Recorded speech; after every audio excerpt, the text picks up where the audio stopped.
Greetings, humans. Yes, indeed. I know we have never figured this out, and if we ever do, we'll be toast.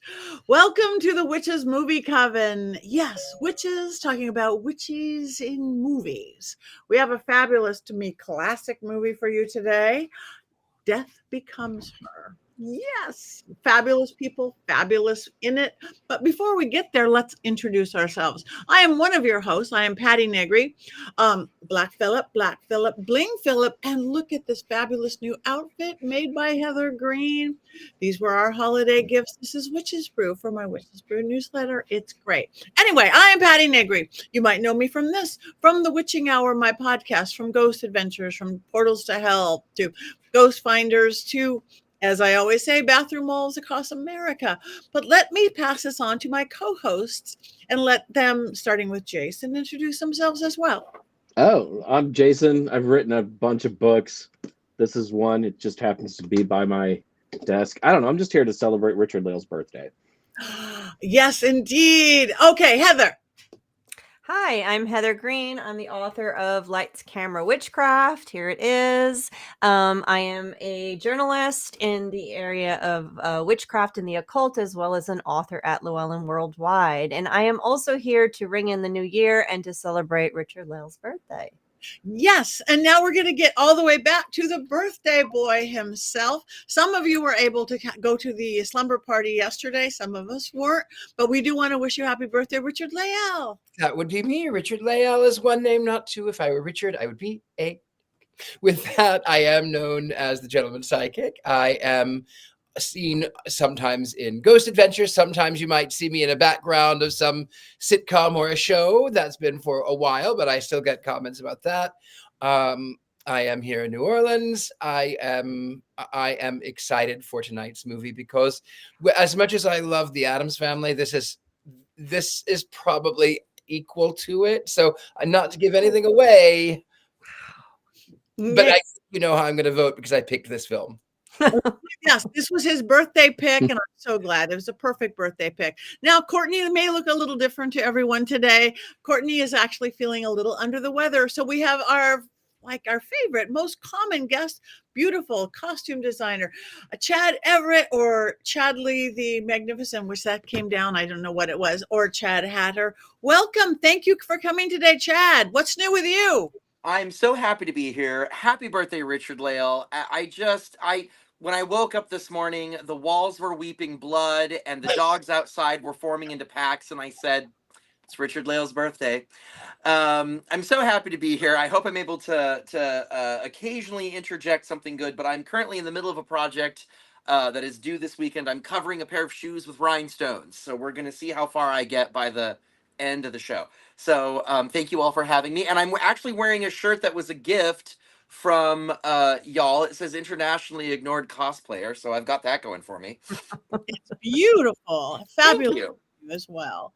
So yes, Death Becomes Her. But before we get there, before we get to the fun and games, of which this is, happy first day. We do want to wish everybody Happy New Year. We may be in for quite a ride on this, but we are magical people. Let's turn it into the year we want. But it did start out with a rough road. We want to send out some love to the people in New Orleans. Tragedy started this very year. So whether you want to do a spell, you want to do a moment, you want to do a prayer, you want to send some good thoughts out to everybody in our beloved New Orleans right now. I don't know if they're still even on lockdown right now. I heard that the street is still closed. So I mean, I haven't been out of my house, but I've heard that the street is still closed. Okay. And yes, we send love to you because you live there in that fine city. And we're glad that you were not on Bourbon Street at that time. And love to those. So everybody let's take a 15-second moment of silence.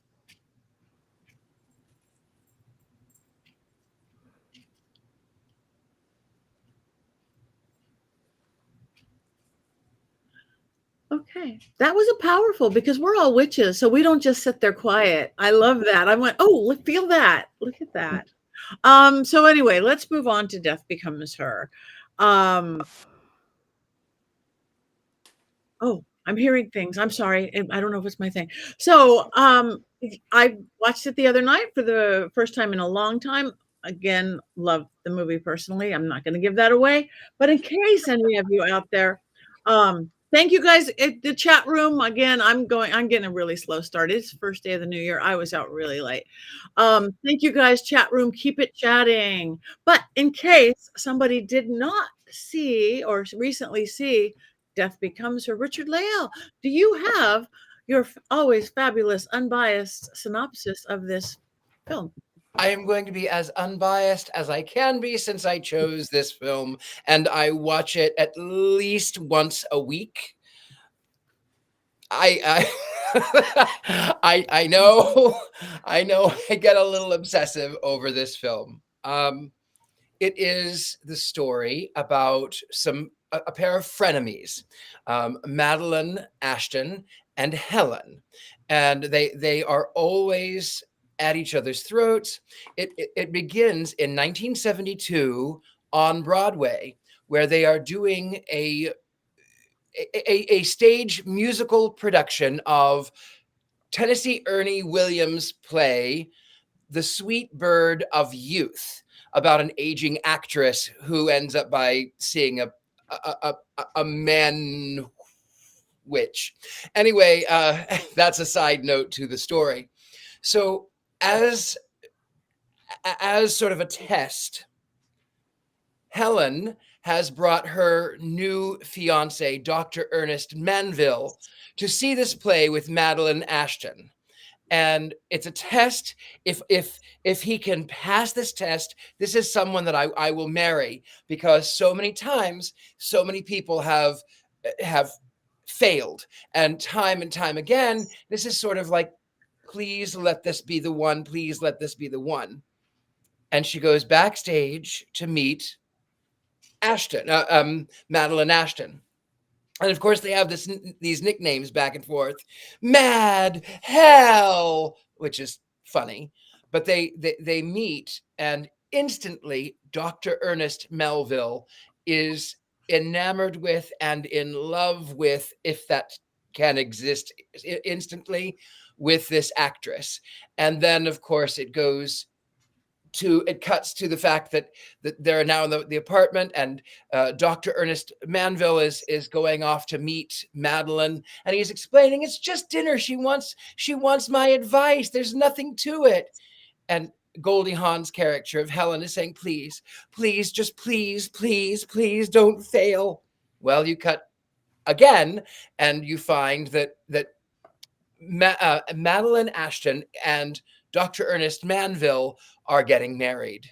And then it jumps a time leap into the future, where she is now a crazy cat lady, and she's gained a lot of weight, and she hasn't clearly paid her rent, and she goes to a psych ward where she is obsessed over Madeline Ashton and getting revenge. She wants so badly to destroy Madeline Ashton.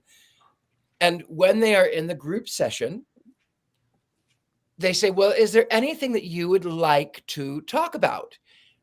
And she says, Madeline Ashton, which sends all of the other people in the psych ward even further in their lunacy. But the doctor makes one key mistake and says that she needs to destroy her from her mind. She's, wait, what?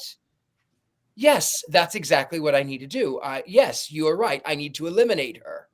So cut again, another time leap to 1991 or 92 when it was released, but present day Los Angeles. And Madeline Ashton is now an aged out actress who has not worked in a great many years. And because of her sort of obsession and her cruelty to Dr. Ernest Manville, he is no longer a plastic surgeon. She has taken this brilliant doctor and turned him into a mortician who drinks himself to death. Not literally, but almost. And they are then invited to this book club about what was the name of the book? It was something about Forever Young. Forever Young. So they're expecting for this Helen to be this rotund, frumpy woman, and out steps Jessica Rabbit. Yes, Zemeckis did both films. Anyway, out steps Jessica Rabbit, and it is Helen, who is now gorgeous, just gorgeous, head to toe, beautiful dress, and she looks like she's in her 20s. And nobody can understand, well, how can she be 50? And what is her secret? And how can she do this? So it turns out that a plot is hatched. And in this plot, Helen has gone back to Dr. Ernest Manville and has sort of seduced him as a way to get back at her old friend. And the plot happens here is that you find out that they both taken the secret potion, Isabella Rossellini, secret potion, elixir of life, reincarnation, all of this. And then, of course, they end up by being dead. One falls down the stairs, one has an accident with a weapon, and they are both miracles, but they're dead. And they fight and fight and fight and fight and fight. And then they find out that Ernest is going to go away.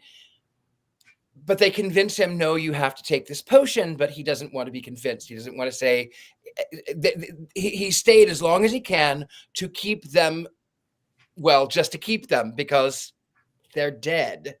And they need continual patching and spray paint and body filler, and because again, they're dead. And then it cuts again to, they think that this Dr. Manville is going to die because he's gone to this castle. He's going to fall in through the glass ceiling, and they're telling him, you have to drink it. You have to drink it. And he doesn't. He drops the potion. He falls through into the pool. He survives. It jumps to the funeral of Dr. Ernest Manville sometime in the future, when he had been an aged man, and the person giving the eulogy extols the virtues of how that Dr. Ernest Manville, at 50 years of age, changed his life around and, like a biblical patriarch, had spread the joys to his own family and to his adopted family. And no one forgets how that he would tell the tall tales of the living dead in Los Angeles. And then as they are laughing, the girls are fighting. They can't find the spray paint because they're looking for this certain color of spray paint, and they can't find it. It's not in the bag. And as they go to head towards the car, they say that the eulogizer says, if that's a word, he says, and in this way, Dr. Ernest Manville has really attained eternal life. And of course they laugh, they walk out of the church, and then they fight. They fall down the stairs again, and they break into 1,000 bits because now they are animated corpses, and they're full of Bondo and spray paint, and their heads roll together. Well, did you forget where you parked the car?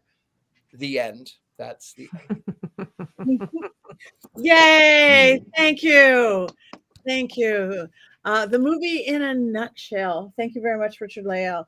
So, in case anyone wants a little more information on the movie, Heather, our beautiful Heather, our expert on such things, do you have 5 things that we do need to know about this movie? I do have a few things that are kind of fun.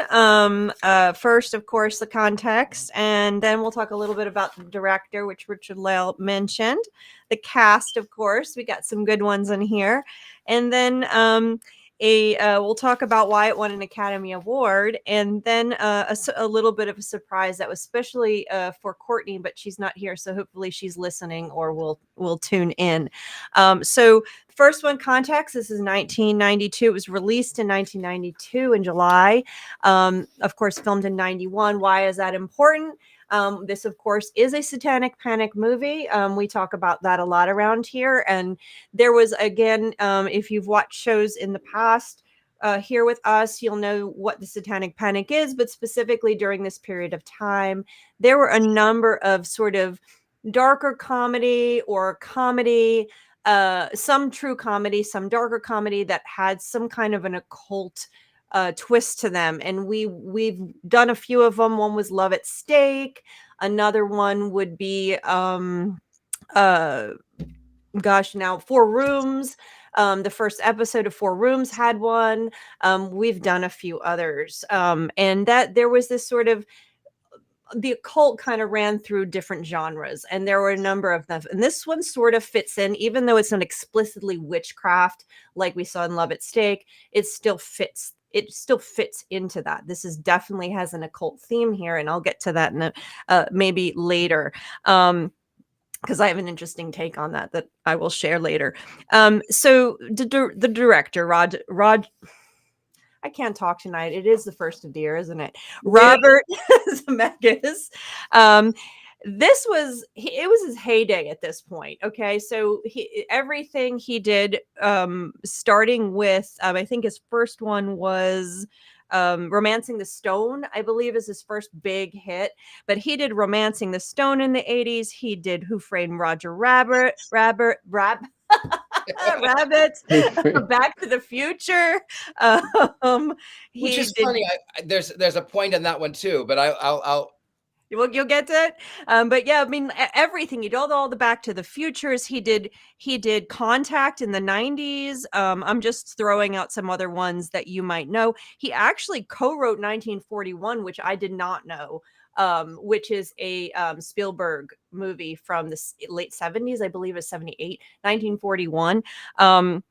He also he also worked in Amazing Stories. If anybody remembers Amazing Stories, another Spielberg project from that time.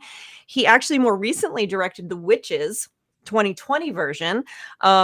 More recently, also, we saw him do Polar Express, Castaway in 2000. So he worked with Tom Hanks. He worked with Spielberg. If you watch enough of his films, you can really see the themes and the style. He has a very Hollywood 80s style that, I don't know, that's the way I see it, sort of like Spielberg. It's a similar type of style, but very successful. Lots of other films. Those are just a few. And I think so that's notable because some of the actors and actresses that you see in these films are similar. They worked with him. So let's see, we have Meryl Streep, of course. A lot of these actors were in their heyday and very well known. So this cast, great director, well-known cast. Meryl Streep, who is, I think, the winningest or the most nominated actress of Academy Awards. She's won 3. She's been in everything. If I have to list out, we'll be here all night. Of course, I have to mention she was in Into the Woods because that's a witch and it's a musical. So I have to mention that. Also, Mamma Mia, and everything from Devil Wears Prada to Bridges of Madison County. She was brilliant in that. She's brilliant in everything. I'm just going to say that. Goldie Hawn, of course, also well known at the time, not quite as winning Academy Award winner, but a household name. She is the mother of Kate Hudson. She's a longtime partner of Kurt Russell. If you didn't know that, she was at that point known for things like Overboard and Private Benjamin. Lots of stuff. She was very well known at that point too. Popular. Bruce Willis, of course, just beginning his career really in the 80s. He came on the scene in the TV show Moonlighting was when he kind of hit for comedy, but then he went to eventually going to the most popular Christmas movie there is Die Hard, probably what he's most known for. Of course, I thought he was phenomenal in Unbreakable and Glass, the M. Night Shyamalan movies. So he's done everything from, comedy to serious to action. Of course, Sixth Sense. And unfortunately, we do have to mention that he is now retired because he is unfortunately and sadly suffering dementia. I have always enjoyed his acting in his movies, so that's really sad to see. So, of course, the other big name here is Isabella Rossellini. People not quite as well of a name probably as Meryl Streep and Bruce Willis. She is the daughter of Ingrid Bergman, who you might know from Casablanca, and Roberto Rossellini, a famous Italian director. She was a Lancôme model, so people who saw magazines at the time will recognize her face from that. She was in Blue Velvet. That's what I know her from also. She is in several other movies as well. She's not quite as prolific as an actress in movies as, again, Meryl Streep and Bruce Willis.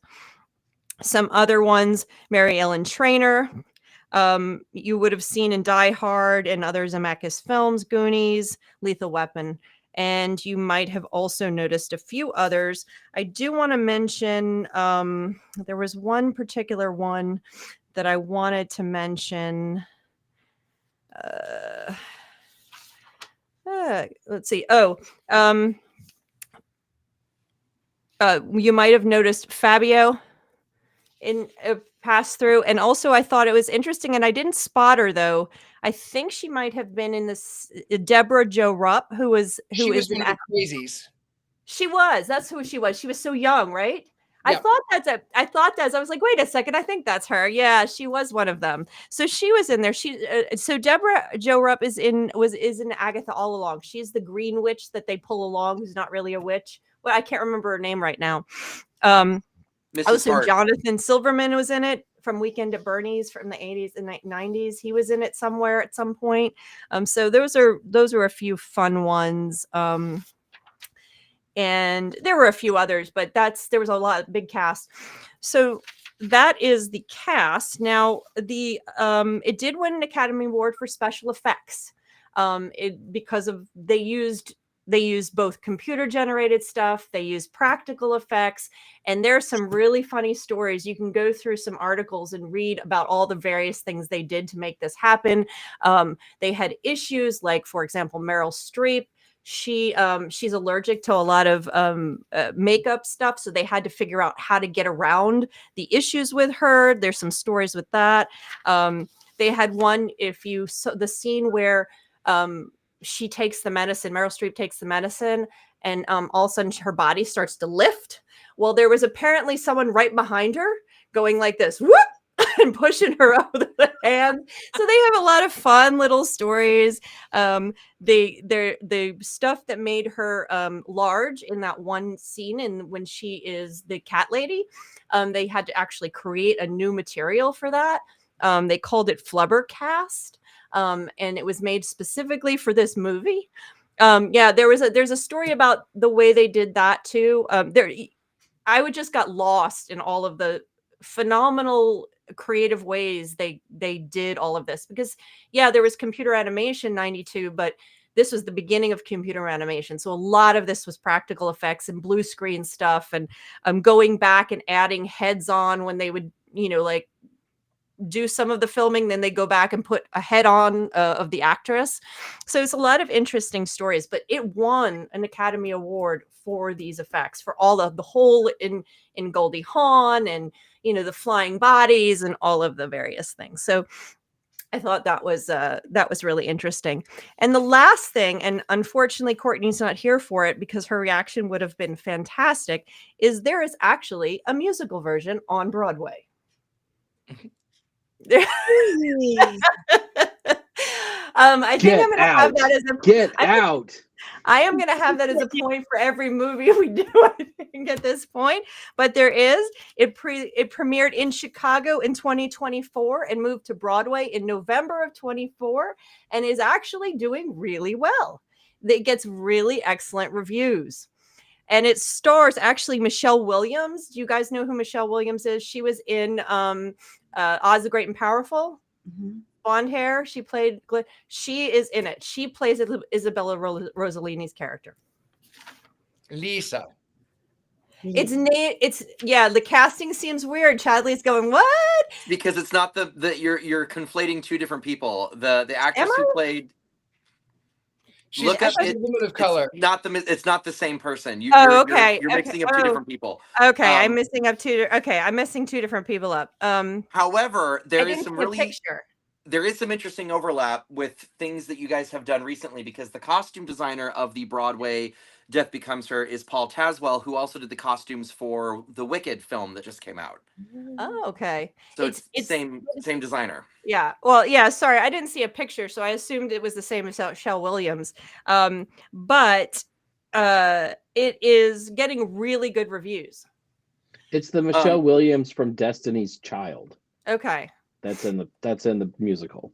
But I will tell you real quick, I have 3 friends who have seen it, and I spoke to them about it because I was curious how they do some of the effects, and I wanted to know so I could have something to talk about.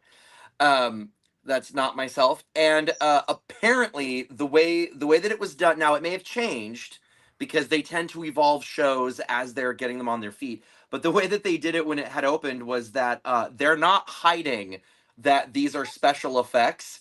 So, you know, she trips to the top of the stairs and freezes for a minute and then moves, and a stunt guy in a dress steps forward and takes her place and falls down the stairs comically, and then he gets up and walks out, and she walks out and lays down, and the scene continues. So like they're playing with it on Broadway, and apparently it's really, really effective. Yeah. Which I think is hysterical. It's gotten, I mean, New York Times, all of the big reviewers have said it is really well done, and probably one of the best well done Broadway musicals made after a movie. So I'm looking forward to it. I was a little, nervous when I first saw it, but now I'm kind of looking forward to its run and seeing, we'll see. I have a couple of more tidbits, if I may, because this is one of my favorite films. When the 2 ladies are fighting back and forth, when did you take it? And then Goldie Hawn's character, Helen, says, October 26th, 1985, which you might recognize from Back to the Future as the date that Marty McFly goes back to 1955. Amazing. Which is kind of funny. It makes me laugh. There are a couple of other things that the themes that it explores. It reminds me a little bit of The Portrait of Dorian Gray, where that one is sort of the caution tale as to what happens if you live and you watch people die and you are this wicked person. On the other hand, there is a contemporary opera by Janacek, 1926, which is one of my favorite operas. In this story, there is 300 years ago, 15 something, there was an alchemist who created a potion that he gave to his daughter that she would, in the words of Isabella Rossellini, sempre viva, live forever. But she takes it, and then she realizes that now Act 2 is 100 years later, and she's changed her name, and she's pursued the opera, and she's pursued being this diva. And then Act 3 is in 1926, contemporary to the time. And she starts realizing after 300 years that now she's started to age rapidly. And so she has to retake this potion, but she finds out that the potion is locked in a castle somewhere in the middle of nowhere. And the Duke says, oh, you want that old thing? Okay, well, I'll give you the potion, but we have to be intimate. And she's like, whatever, just get it over with. And while they're in the course of passion, he pulls off of her and he says, being with you is like being with a corpse. And so he just lets her have the potion. By this point, the feds, the states, or whoever, whatever they would be, have detected that there is something maybe to this potion, that maybe this woman who has changed her name, maybe she always keep the same initials, but maybe there might be something worth investigating here.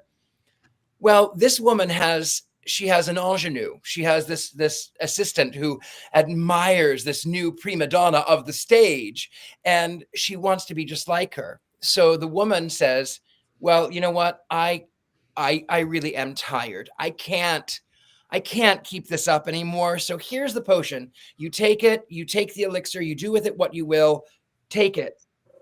And then the young woman, she's charged with, do I take this potion, or do I watched my mistress suffer? And then she decides, no, this is not for me. And the feds are at the door, and as they burst in, she sets the thing on fire and the curtain falls. So in my mind, I think that Isabella Rossellini's character is actually that assistant, even though it is rumored that she actually is probably Cleopatra. She might be the goddess Isis in some of the other scenes that were deleted. She's much older than she is. I think that she might very well be. She might be Isis. Who knows?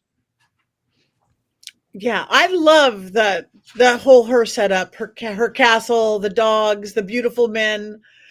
That Tom, Dick, Harry, make room for crying out loud. Oh, and keep you around. Can I just say real quick that Richard-Lael and I spend many hours a day daydreaming, and every time we talk about what we would do if we won the lottery, it's not entirely dissimilar from Liesel's setup. And I think that's beautiful. I think that's beautiful too. The dogs, right? No. They're easier to control, that's for sure. I love this movie. I remember when it came out because these were like my favorite people. Goldie Hawn and Meryl Streep and Isabella Rossellini. I was one of those people who would go through the magazines looking at Isabella going, she is the most beautiful woman in the world that I've ever seen. So of course she's going to play that person. What better casting than that? Bruce Willis, I mean, I think he did really great. It's so funny though. I always think of him like a TV actor just because of Moonlighting. And Heather, you probably, I'm only half off topic here. When did it become, in olden days, a long time ago, you were a movie actor or a TV actor. You didn't cross. I remember talking to a dead Marlon Brando once. That sounds weird, and I wanted him to come onto like a TV show, and he was appalled, literally as weird as, because he doesn't do television. So you were a TV actor, the low life, or you were a movie actor. When did that change? That, famous TV actors do movies, and more than that, movie actors do, maybe when like Netflix came in or something. That I think HBO is the one that first started to change it, because that's when you started to see the TV shows that were HBO's TV shows started to become really credible. They started to have a quality to them that exceeded what you normally saw. So I think I really think it started to cross over there. But yeah, I mean, through the 80s into the 90s, maybe Disney also broke some of that with teenagers going back and forth with their movies to their TV shows. So it started to, I think, in that generation, and then going into the 2000s, and of course streaming, and now not so much. But it felt like if you were in TV, that's where you started, and then when you thought that you were like big time, you graduated to movies, right? Because you'd hear people leaving hit shows to go do movies. Like that was a step up back in the 80s and 90s. The one that right? comes And Bruce to Willis mind was that a TV, so, a TV guy. Sorry Bruce to interrupt. this is first day of the year, none of us can talk. Jason, I'm so sorry. You have to remember, I only think about myself.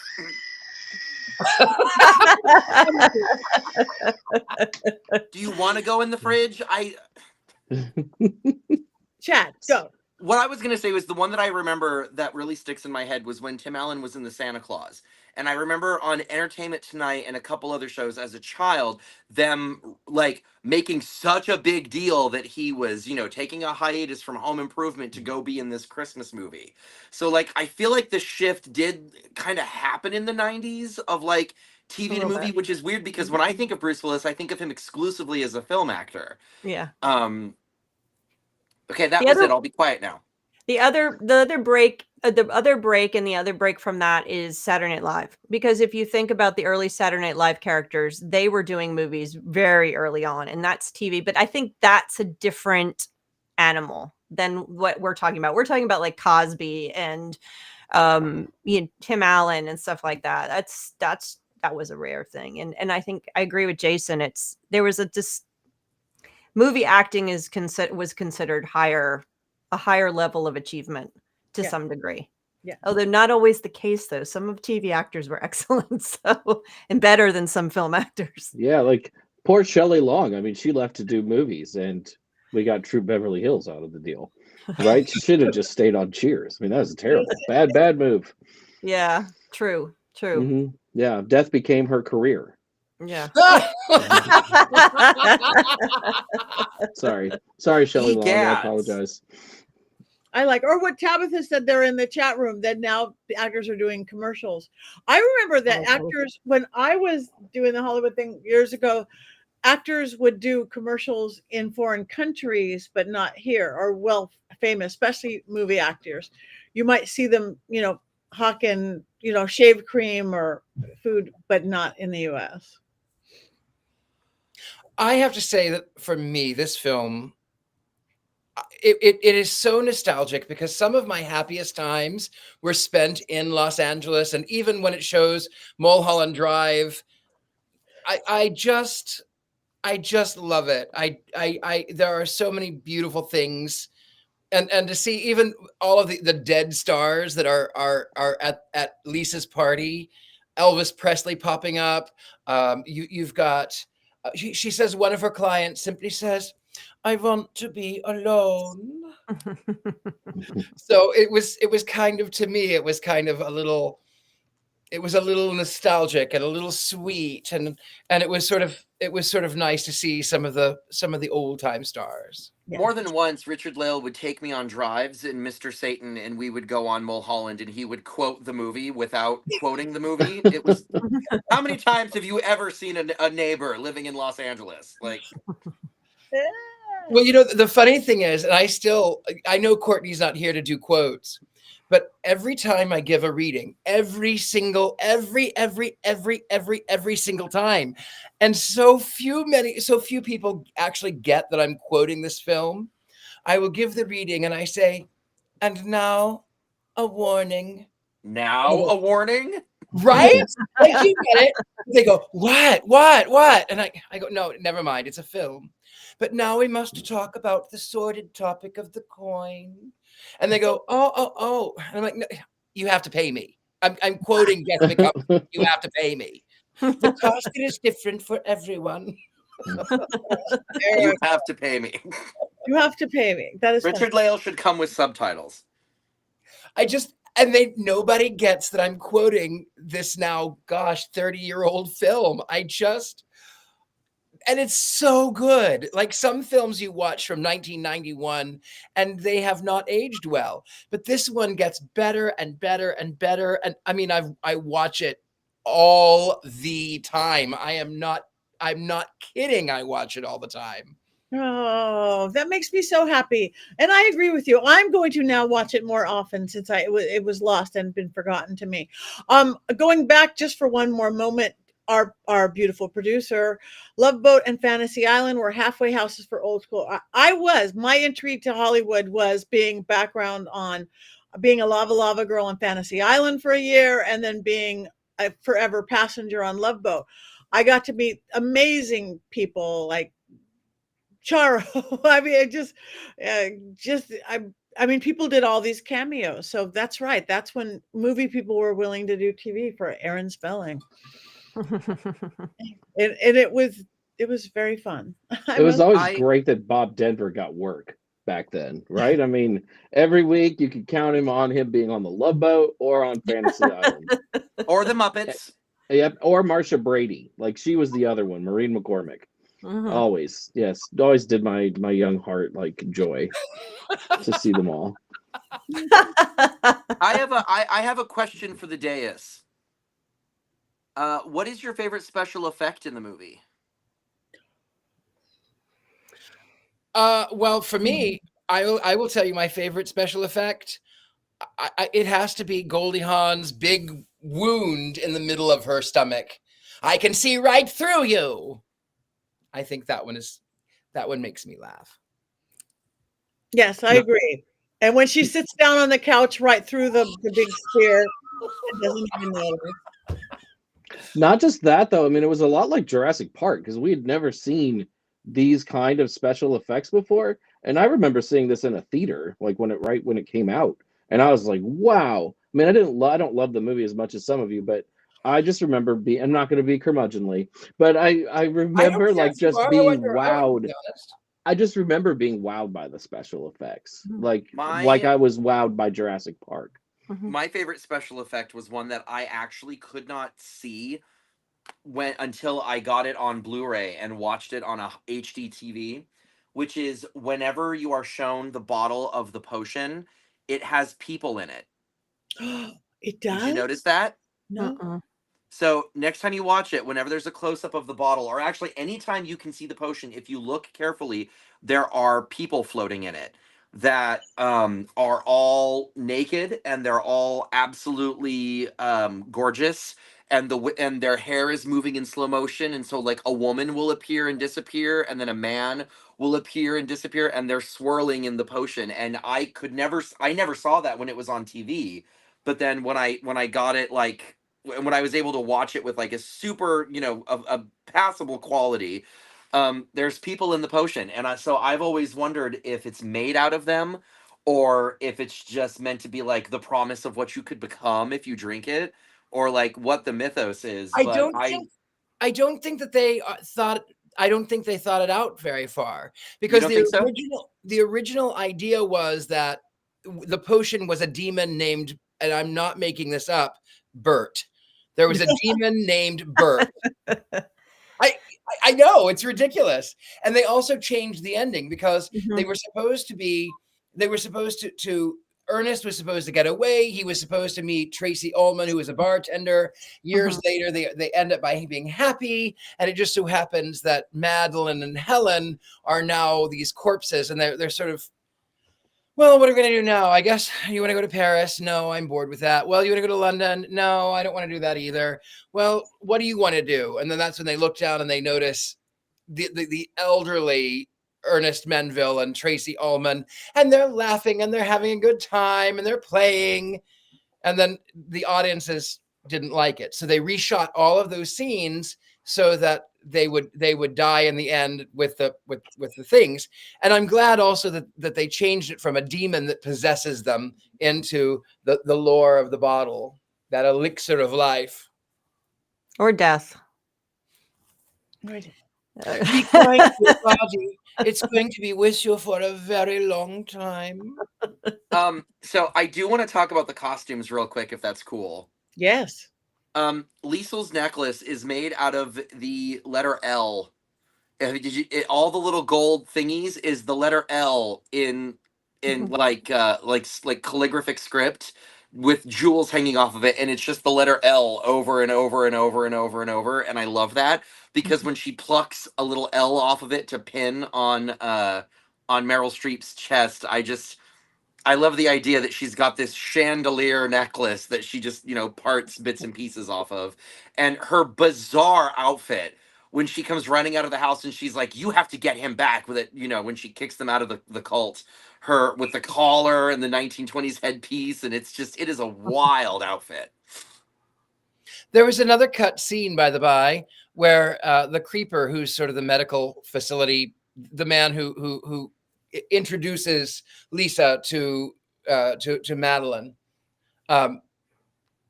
He was supposed to stand up, do these things. He was going to say things like, "Ladies and gentlemen, there's going to be collection bins going about because we don't want to enforce payment. It really is beneath us. And for you Americans, we no longer accept the American dollar because of the state of affairs." So that was cut, but Wow. Who knew? I don't want to be immortal, but I do like the idea of being able to annoy people forever. So I'm kind of conflictory. I saw this movie as a Faust story, so I didn't see this as a way of life or anything. I totally saw this as a Faustian pact, and Liesel as a devil figure in that story. And this is just the female version of it. Instead of looking for power and great glory that usually you see when men make the pact, you see women are making the pact with women are making the pact for eternal beauty and youth. And that idea to me parallels all my witch film theories, which when women are selling their soul to the devil for witchcraft, they're always looking for love and eternal beauty. The wig for Mrs. DeVry, the wig of Mrs. DeVry, I mean, I could name a whole bunch of them. Women are usually looking for eternal beauty and eternal power, eternal beauty and eternal youth when they sell their soul, usually for witchcraft for that purpose in these movies. And that's how I saw this. And that they aren't specifically looking for witchcraft. They're selling their soul, although they do not know that, because as you pointed out, what's the catch? Hold on a second. There's a catch. That's they're so desperate for revenge, for beauty, for eternal youth, whatever it is, because that means power for women. So that's what they want. That's what they go. And so this for me was the Faustian story for women, which is similar to a lot of these witchcraft. There is an even deeper witch connection too, though. So apparently Death Becomes Her came about because Zemeckis was working on a film, or had worked on a film, where a husband had tried to kill his wife and she wouldn't die because she was a witch. Mm-hmm. And that's where that idea came about. Yeah. And so I'm losing, it is January 1st. So I lost my train of thought there, but yeah. And he was brought on after it was written by, who's it written by? That had the idea. It was written by two people that had the idea, and he liked it, and he came on after, and they did it sort of backwards, he was saying, of bringing people on and all that stuff. So it did come about, and it's interesting to have that idea. And watching it, I'm like, yeah, I know we talk about Liesl being, we've talked about who she could be, Isis, she could be all this stuff. For me, she was very much the witch character. For me, the demon, not demon so much, but the devil witch character, she was the witch in this one. She even says, a little bit of magic in a world obsessed with science. Yeah, exactly. So she felt like the witch character to me in this. I would almost classify her as the witch, although it's more of the devil, Faustian devil that she plays. So she says she's 70. I'm not so sure about 70. She might just be saying she's 70. So, and I love the idea. I love this movie. I had forgotten how fun it is. It's corny as anything. I mean, the premise of it is so silly, and it could have gone so wrong in so many different directions, but it had just enough silly humor with some of Bruce Willis's lines that he has. Someone quoted one earlier, and some of his stuff that I was like, this, I forgot. This is fun. This is a fun movie. It could have gone so wrong, so bad. It could have been so bad, but it was not. So I definitely enjoyed it, and I enjoyed watching it again. And I even had my son with me watching it. It was funny. He's like, "What is this?" I was like, "Just watch." I agree. And so LA or Hollywood, like Richard-Lael was saying, that, oh, that's home. That's where we are. And that's what we go for. And that's what is important in the parties and all that. So do we have, without our Courtney, does anybody have quotes? Did anybody want to be Courtney today? Or? I mean, I've been quoting. Yeah, a lot of quotes.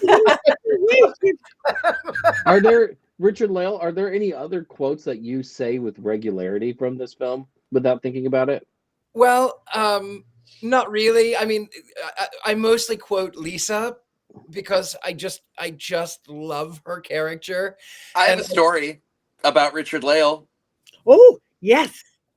There's a person that we used to travel in the same circles with who ended up being a venomous, malignant, traitorous human being who was smearing some very dear friends of ours, and then who was recently outed as a online predator of underage persons. And when I called Richard-Lael to let him know that this person had been outed, and because of that outing had disappeared from the internet, Richard-Lael took a long sip from his tea and he said, "These are the moments that make life worth living." I forgot about that. So I hate to interrupt, but I swear it was tangential. That is true. I do. I sometimes even subconsciously quote this film. It just makes me laugh, and this really is one of my go-to films. No matter how bad of a mood I am in, no matter what the world is like, I put it on, and then I can't help but laugh at this Faustian pact with these women, and it just is. It's so darned good, and I guess you know how I'm going to vote. We do. So, all right. But before we vote, Jason, do we have a marvelous Mankey movie moment? Perhaps? Not really like we normally do. No. It's a holiday week. It's tough for me. Also, it was hard to be funny after hearing the news in New Orleans this morning. However, I love the end of this movie, and it's something that has always stuck with me since I saw it for the first time. The idea of immortality being about how you live your life. And I always think of the Bruce Willis character and about a life well lived. And when I think about someone who lives a well life, I think about Richard-Lael, because he hits all of the marks that I think are important for a life well lived. Richard-Lael is always his authentic and true self. Nobody dresses better, but you know that when he speaks, it's coming from his heart. It's coming from a real place, and it's not all just an act. I think a life well lived means valuing your friends. And Richard-Lael, like I think our coven, we value each other and we're friends, but we're not just friends, because you should love your family in life, and that includes your chosen family. And a coven is definitely a chosen family. To live well is to have adventures. It's to not just sit on your hands. It's easy to say, hey, I'm good, like in the movie, at the end, I'm doing all of these fabulous things that cost thousands and thousands of dollars. But that's not what an adventure is. It can be just walking around your neighborhood, going to a park. It can be reading a book and escaping into that world. However you choose to do it, I think it's always important to have adventures. And it's also important to do the things that you love on a daily, weekly, monthly basis. Like if you love Death Becomes Her and want to watch it every week, watch it every week, because that's great and it brings you joy. Of course, find awe and wonder in everything that you do. When you go outside, take a minute to look around, and if you see something beautiful, let your jaw drop and go, awe. And of course, we should always be kind to each other, something that is forgotten so much in our society. But I love the end of this movie, and it's always really stuck with me. I find the rest of it kind of slapsticky, and I don't love it as much. But the end of it, to me, is pretty powerful, how he lived his life, and he lived a full life. And that's what I want for everybody out there, is to live a full life. Yeah, that's it. It's not funny today. I'm in a maudlin mood, apparently. I don't know. And he started that perfect life at 50, so it's never too late. That's No, it's never too late. another message that comes out of that How too. old would you think I am? 32. I was gonna say 32. Great minds think alike 32. and talk at the same time sometimes. Yeah, constantly. I am 71 years old. On that note, and you don't look a day over 79. It's true. I meant to say 69. I know. I do normally tell people that I am much older. So when I was younger, I told them that I was born 300 years before I actually was, and people were actually had this sort of query of, well, maybe he actually is that old. And the funniest thing is, the number one Googled thing about me, you go on and it'll ask, where does he live, or what? The number one Googled thing about me is, how old is Richard-Lael? Well, I am 71 years old. Perfection. And happy birthday for one last time. All right, let's vote on this baby. And all of you guys out there in the chat room, we want that too. Death Becomes Her. One's up, one's down. Give me your hand. Oh, he's got the knife. Good. Up, up, up, up, up. All right. We are a rare unanimous, I believe. And everybody out, nobody has voted yet in our chat room. Are we on a big delay? Vote, you guys. Vote. Oh, there we go. Hi, Robert. Okay. Wands up, Tabitha. Oh, okay. We've got a theme going indeed. Wands up, Alyssa. Wands There up. they are. And now they're all jumping in. Up, up, up. Okay. So for those of you who didn't watch that yet, I suggest you watch it because it's got a unanimous wands up with all of us. And now next week's movie, it's going to be Jason's pick. Because it's his birthday coming up. Because Capricorns rule this show. Goats forever. Goats forever.